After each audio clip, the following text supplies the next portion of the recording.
పురాతన దేవాలయం అయిన కోదండరామ దేవస్థానానికి రావడం జరిగింది. పెద్దతుమ్మం గ్రామం పెద్దలందరూ కూడా పిలుపు మేరకు ఈ గ్రామానికి రావడం జరిగింది.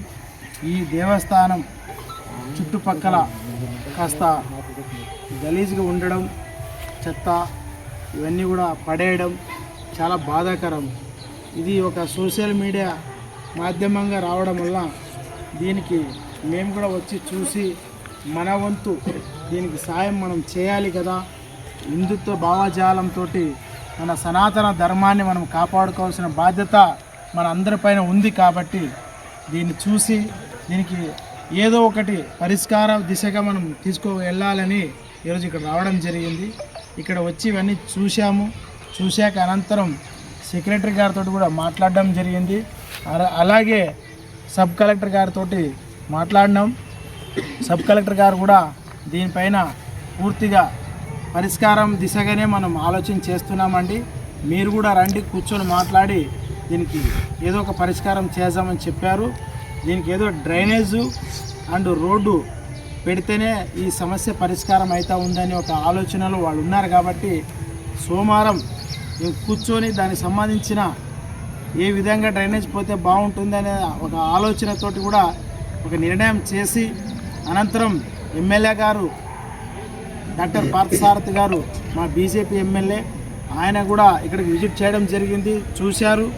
వారు కూడా దీనిపైన శ్రద్ధ పెట్టారు. కాబట్టి దాన్ని ఏదో ఒక గ్రాంటు వేపించి ఈ డ్రైనేజ్ ఈ వ్యవస్థ అంతా ఏర్పాటు చేపించి ఇక్కడ ఏదైతే పరిశుభ్రత కాపాడుకోవాలో దాన్ని పూర్తి స్థాయిలో కాపాడుకోవడానికి ప్రయత్నం చేస్తామని చెబుతూ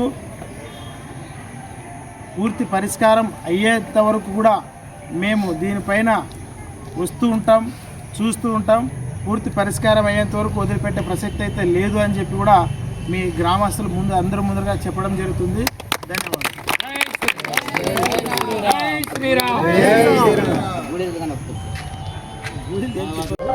దీన్ని ఏదో పరిష్కారం చేయాలని మన వాళ్ళందరూ చెప్పడంతో నేను వచ్చిన సంకల్పంతో మాట్లాడినాను.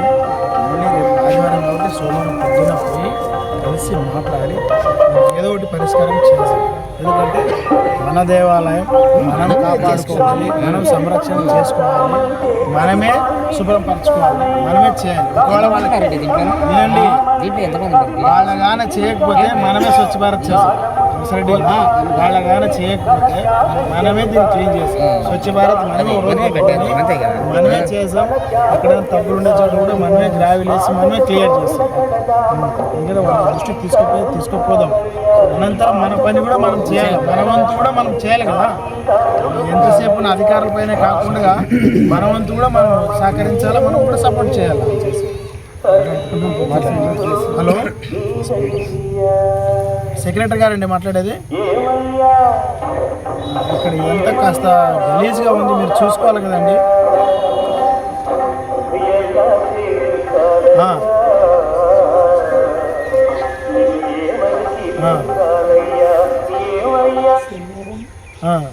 దీనికి అదంతా గుంతలు ఉన్నాయి, అదంతా కొద్ది గ్రావెల్ వేపించి ఇది లేకుండా కాస్త క్లీన్ ఉండేటట్లు చూడండి. డే బై క్లీన్ చేస్తే బాగుంటుంది. మీరు 10 రోజులకో 20 రోజులకో కాకోకుండా డే బై డే పెట్టండి, బాగా నీట్గా ఉంటుంది, కాస్త క్లీన్ అవుతుంది. మీరు పంచాయతీ కింద పెట్టుకుంటే అయిపోతుంది కదా. మీరు పెట్టండి, పంచాయతీ కింద మీరు పెట్టండి. నేను చెప్తా, మా ఎమ్మెల్యే సార్ గారికి నేను చెప్తాను. ఎమ్మెల్యే గారు ఇట్లా పనులు చేసేదానికి ముందుంటారు. మీరు మీరు మీరు మీరు ముందడిగేస్తే వెంటనే శాంక్షన్ చేసేదానికి ముందుంటారు ఎమ్మెల్యే గారు. దానికి ప్రాబ్లం లేదు. ఫస్ట్ మీరు దీనిపైన చర్య తీసుకొని దీనికి ఎక్కడ డ్రైనేజ్ పోవాలా, ఏం చేయాలనేది ఒక మ్యాప్ అయినా మీరు రెడీ చేయండి. ఏది లేకుండా ఊరికే గాలిలో మాటలు మాట్లాడుకుంటూ పోతే ఇంకా సంవత్సరాలు కాదు కదా, ఇంకా ఎన్ని రోజులైనా పోతుంది. మీరు సోమవారం ఇక్కడ స్థానికులు వచ్చి మిమ్మల్ని కలుస్తారు. మీరు అది ఎక్కడ డ్రైనేజ్ పోవాలా, ఏం పోవాలనేది ప్లాన్ చేయండి. అది ఏమైనా ఉంటే కూడా ఒక ఎస్టిమేషన్ కూడా ఇవ్వండి. ఎమ్మెల్యే గారికి మీరు దగ్గరుండి ఆ ఎస్టిమేషన్ ఇస్తే మా వాళ్ళు ఎమ్మెల్యే గారి దగ్గర మాట్లాడుకుంటారు. దాన్ని వెంటనే శాంక్షన్ అయ్యే మాదిరి చేస్తాం. సరేనండి. 5 నిమిషాలు క్యాటరింగ్ మరి ఇక్కడ పెట్టండి అని చెప్తున్నాను నేను ఆల్రెడీ.